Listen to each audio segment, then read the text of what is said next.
Himachal Pradesh tour, बर्फीली चोटियों और हरी भरी घाटियों में रोमांच का सफर, प्राकृतिक सौंदर्य से भरपूर यात्रा, शिमला की ऐतिहासिक मॉल रोड, मनाली का रोहतांग पास, सोलांग वैली में एडवेंचर स्पोर्ट्स और धर्मशाला व डलहौजी की शांत वादियां, शुद्ध जैन एवं सात्विक भोजन। आज ही अपने परिवार एवं मित्रों के साथ बुकिंग करें। महावीर जी एवं भूपेंद्र जी जैन से संपर्क करें। नमस्ते महाराज श्री इच्छा में चुलक जी महाराज। महाराज श्री, ये जो शिविर होते हैं, मैं भी 1995 के शिविर में 95 में शिविर में मेरा वो पूरा अच्छे से अनुभव हुआ शिविर का। हम तीनों भाई शिविर में बैठे थे।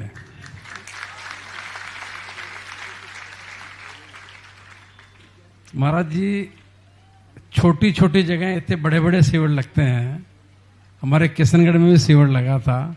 हमें भी चिंता हुई थी कि कैसे होगा, कैसे व्यवस्था होगी, कोई अव्यवस्था नहीं हो जाए, कहाँ ठहराएंगे, कहाँ सुलाएंगे, कहाँ खिलाएंगे, सारी व्यवस्था कैसे होगी।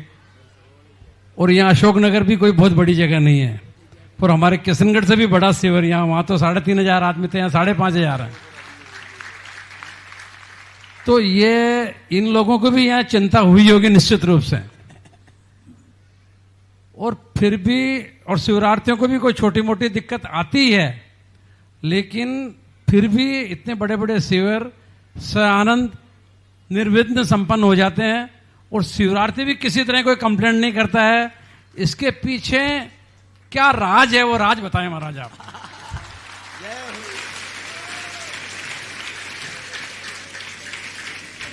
अशोक जी जब शिवरार्थी थे, एक दिन फंस गए। इनका निमंत्रण हुआ 2 किलो, क्योंकि वहां कोई नंबर से जाते थे। एक बहुत 2 किलोमीटर दूर पैदल जाकर के इनके हार के लिए होते, बिल्कुल लास्ट में। और वहां से जब इन्होंने सुनाया, और ये हमेशा एक ही रहस्य पूछते रहते हैं। एक बार ये नारेली में आ गए, ज्ञानोदय में, बहुत कड़ाके की ठंड थी। हम संशाला में थे ऊपर, और सुबह सुबह आके बोले, महाराज जी ये पहले बताओ, इतनी कड़ाके की ठंड है पर आपके कमरे में गर्मी क्यों है? मैंने कहा पहले तो आप पूरा कमरा चेक कर लो, पहले पूरा कमरा चेक कर लो, कहीं हीटर तो नहीं रखा है। बोले उस पर तो हमें कोई शक ही नहीं है, कोई विकल्प ही नहीं आ सकता कि पूज्य आचार्य गुरुदेव महाराज के शिष्य कभी कृत्रिम हीट को ले सकते हैं। ये तो उन्होंने कहा, ये तो हमें संदेह का सवाल ही नहीं, पर है कैसे? तो इसके लिए एक हमारे शास्त्रों में आता है ध्यानाग्नि।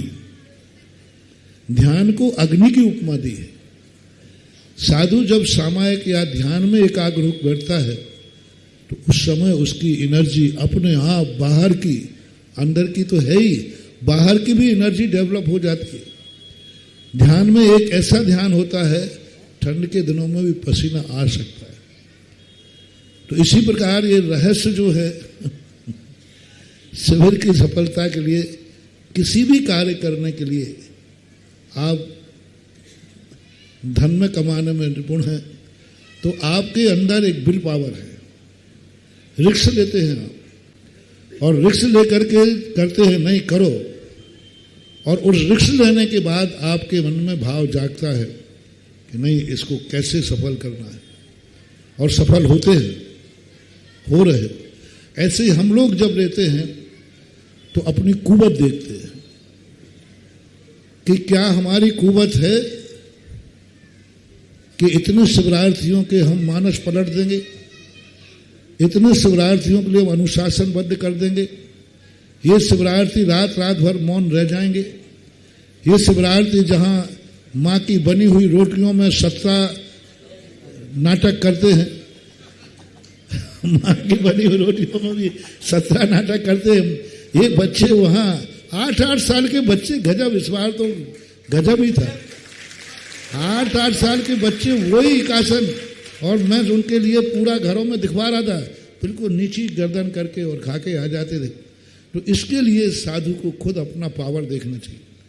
फिर साधु को स्वयं, ये सोते हैं राजा और साधु, इन दो चीजों की नियत होती है। प्रजा जब सोती है, राजा सब जागता है, और वो जागकर शास्त्रों के अनुसार सोमदेव महाराज ने स्पष्ट लिखा है, प्रजा जब सोती है राजा जागता है, और सारी प्रजा में रातों में जाके घूम के देखता है कहीं प्रजा के अंदर कहीं ऐसा तो नहीं कि किसी की नींद खराब हो रही हो, कोई आज सो नहीं पा रहा हो, कोई ऐसी परिस्थिति उसके जीवन में आई हो कि वो या उसका परिवार सो नहीं पा रहा। ऐसे ही साधु जब कृपा दृष्टि पर उतरता है, जब बहिर्मुखी होता है, प्रभावना की तरफ जाता है, तब साधु शिविरों के लगाने में हम भी रात रात भर जागते हैं।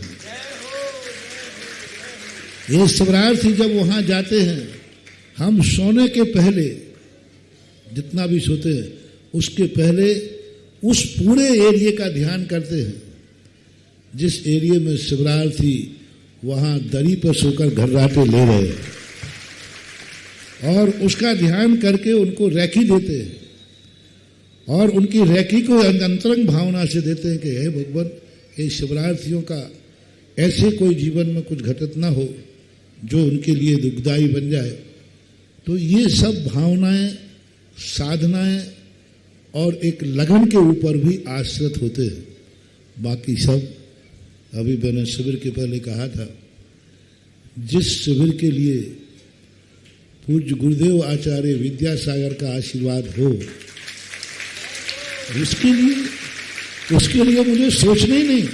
मैं तो दंग रह गया उस समय अशोक जी, जिस समय आचार्य जी ने कहा कि मुझे तुम्हारे लिए सबसे ज्यादा चतुर्मास के स्तर पर सोचना हो। बोले और किसी के संबंध में मैं इतना सोचता नहीं, जो आया दे देता हूं, पर मेरे लिए कहते थे अभी सोचने दो, जब भी कभी भी हो मुझे सोचने दो, सोचने दो। मैंने कि भाई इतना क्या सोचना है, एक बार कह दो, तुम तो लंदन में कहो तो लंदन में करूं, पाकिस्तान में कहो तो मैं तो जहां, मैंने आज तक कभी गुरुदेव से कभी चातुर्मास मांगा नहीं, उन्होंने दे दिया। और कई बार वो कह देते, देखो तुम्हारे लिए बताओ अनुकूलता कहां पड़ रही, कहां जरूरत है। हमारे आचार्य श्री दो शब्द बोलते थे, उपयोगिता और अनुकूलता। उपयोगिता कहां है, ऐसे ही चतुर्मास न निकल जाए, उपयोग होना चाहिए चतुर्मास का।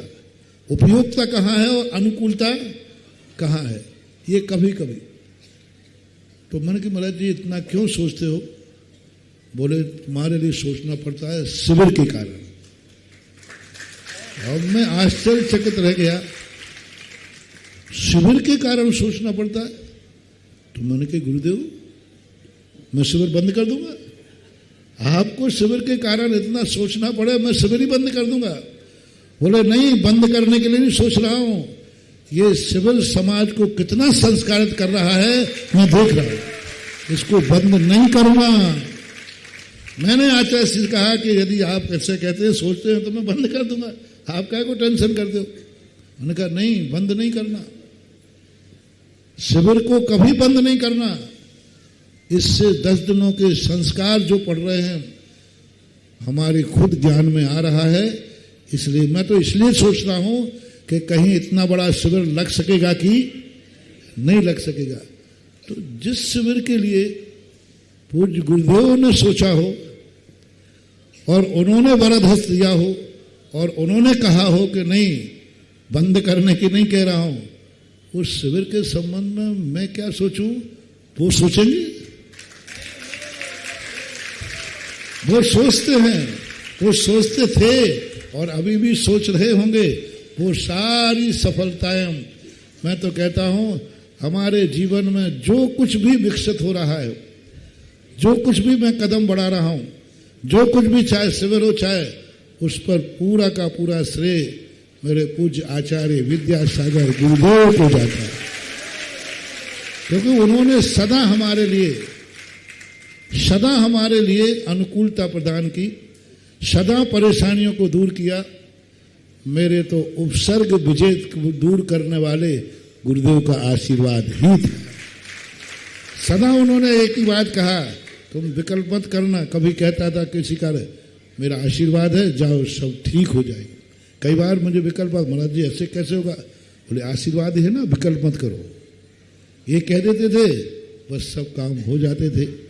इसलिए शिविर के एक सफल होने के, और दूसरी बात है कि जब सामने वाले को प्रत्यक्ष लाभ दिख रहा हो तो तुम कैसे रोक पाओगे। मैंने कल ही उदाहरण दिया कि रावण ने लंका को चारों तरफ से कीलित कर दिया और पूछा कि देखो इस लंका में कोई प्रवेश तो नहीं कर पाएगा। तो उनके मंत्रियों ने कहा, नहीं साहब, मैंने यंत्रों से, मंत्रों से, चौकीदारों से सब तरफ लगा दिया, नाकाबंदी कर दी, एक कोई इतना सा मच्छर भी प्रवेश नहीं कर सकता। लेकिन हनुमान के लिए वो किलेबंदी रोक नहीं पाई, उन्होंने लंका में प्रवेश करके दिखा दिया। वो रोक नहीं पाए, हनुमान ने प्रवेश कर दिया। यानी भक्तांबर में वो लिखा है, कल भी मैंने कहा था, संचरतो यथेष्टम को नवारयति संचरतो यथेष्टम संपूर्ण मंडल शशांक कला कलापो शुभ्रा गुणास्त्रिभुवना तब रंगयंती ये संस्थितास जगदीश्वर नाथ मेकम कस्तान वारयति संचरतो निशिष्टम। हे भगवान, आपके भक्त को संसार में कोई व्यक्ति रोक नहीं सकता, वो जहां भी चाहे वहां प्रवेश कर सकता। तो ऐसे शिवरार्थियों को जब आनंद आ गया, उन्होंने प्रत्यक्ष देखा है उनके जीवन में, उनके परिवार वालों ने, तो फिर इतने समर्पित होकर शिवरार्थी आते हैं कि उनकी भक्ति और उनकी लगन अपने आप शिविर को सफल कर देती है। इनकी लगन, समर्पण। छोटे छोटे बच्चे एकासन कर रहे हैं, देख क्या बात है, छोटा छोटा बच्चे एकासन कर रहे हैं, वो भी दरी पे सो रहे।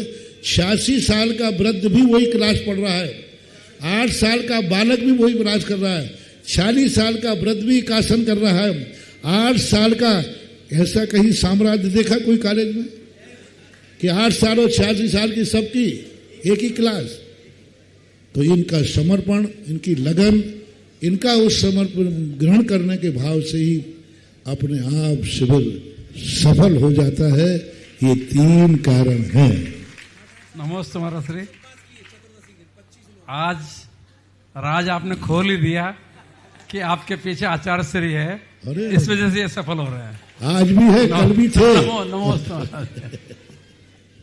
श्रावी का रत्न आदरणीय सुशीला भाभी जी भावनाएं रख रही हैं। महाराज श्री के चरणों में नमोस्तु। छोलक जी महाराज के चरणों में इच्छा में। महाराज श्री 95 में जब चतुर्मास था, उस टाइम मैंने 10 उपवास किए थे आपके आशीर्वाद से। और महाराज श्री आज हम गुना में मंदिर के दर्शन कर रहे थे, तो यहाँ से शिवरात्रि गए थे सारे। तो मैंने उनसे ऐसे ही पूछ लिया, वो सब बोले हैं। मैंने कहा कहाँ से आ रहे हो? कि हम अशोक नगर से आ रहे हैं। तो मैंने कहा महाराज की डांट तो बहुत खाई होगी, हम लोग तो रोज सुनते थे। और आज 4 जो आपको नियम दिए थे, 4-5, वो फॉलो किया नहीं किया। कि नहीं, बहुत आनंद आया हमको, कोई डांट नहीं पड़ी। वो डांट ही हमको आज ऐसी लग रही है कि हम इस डांट से हम काम पहुंच जाएंगे। और 4 व्रत क्या, कितने अगर वो देंगे नियम, तो उसको जरूर फॉलेंगे देंगे। तो हर हंस खुश के बहुत हंस रहे थे। तो मुझे बहुत आनंद आया कि भाई इनको इतने से 15-20 जने थे, तो उनको देख इतना अच्छा लगा कि हम बस सीधे वहीं से आ रहे हैं।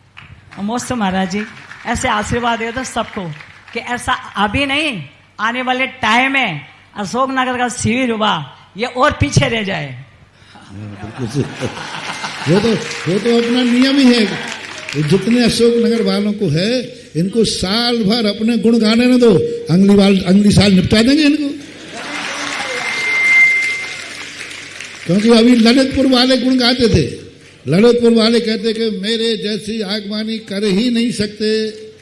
अशोक नगर वालों ने निपटा दिया, ललितपुर वालों ने आके खुद कहा आई एम सॉरी प्लीज, हम सेकंड, अशोक नगर फर्स्ट। और शिवरार्थियों में भी अभी सब शिवरार्थी यही कहते थे, सबसे बड़ा शिविर, सबसे अच्छा शिविर ललितपुर का हुआ था। और वो लोग भी कहते थे, हम भी कहते थे, लेकिन इस बार ललितपुर वालों ने भी कह दिया हम सेकंड, अशोक नगर फर्स्ट। उन्होंने खुद कहा है। और देखो 95 का जो चतुर्मास के संगर था, इन्होंने 10 उपवास शुरू किए थे। उसके बाद से शुरुआत हुई तो कितने सालों तक 10 उपवास चलते ही रहे। और दूसरा, अशोक जी खड़े, इन्होंने हमारा चतुर्मास वहां था, पहली बार अशोक कुंडलपुर में पूज्यवर का चतुर्मास था, पहली बार इन्होंने 1 करोड़ रुपया बोला था। उस समय सुरेश मेरे पास था, इनका जो भी संपर्क समाचार आया होगा, तो सुरेश जी ने कहा महाराज जी भाई साहब ने वहाँ 1 करोड़, तो हाँ महाराज जी पहली बार बोला है। उस समय पहली बार ही था, पहली बार। और उसके बाद 1 करोड़ बोला है, उसके बाद आज तक इन्होंने करोड़ों से नीचे ऊपर बढ़ते ही गए। तो ऐसी बात नहीं, कोई चीज यदि अच्छी ढंग से शुरू हो जाए, well beginning is of done वाली बात होती है, अच्छी शुरुआत किया जाए लगन से, तो व्यक्ति पीछे हटता नहीं है, पीछे नहीं आता, बढ़ता ही जाता है। इसी प्रकार ये शिविर अच्छी लगन से शुरू हुए हैं 91 से, तो दिन दूने रात चौगने बढ़ते ही जा रहे हैं। कोई भी कार्य अच्छे मन से करो तो फिर वो कार्य घटता नहीं है, बढ़ता ही जाता है। ऐसे अनुकूलताएं बनती जाती हैं कि सारे कार्य उसमें वृद्धि कर देते।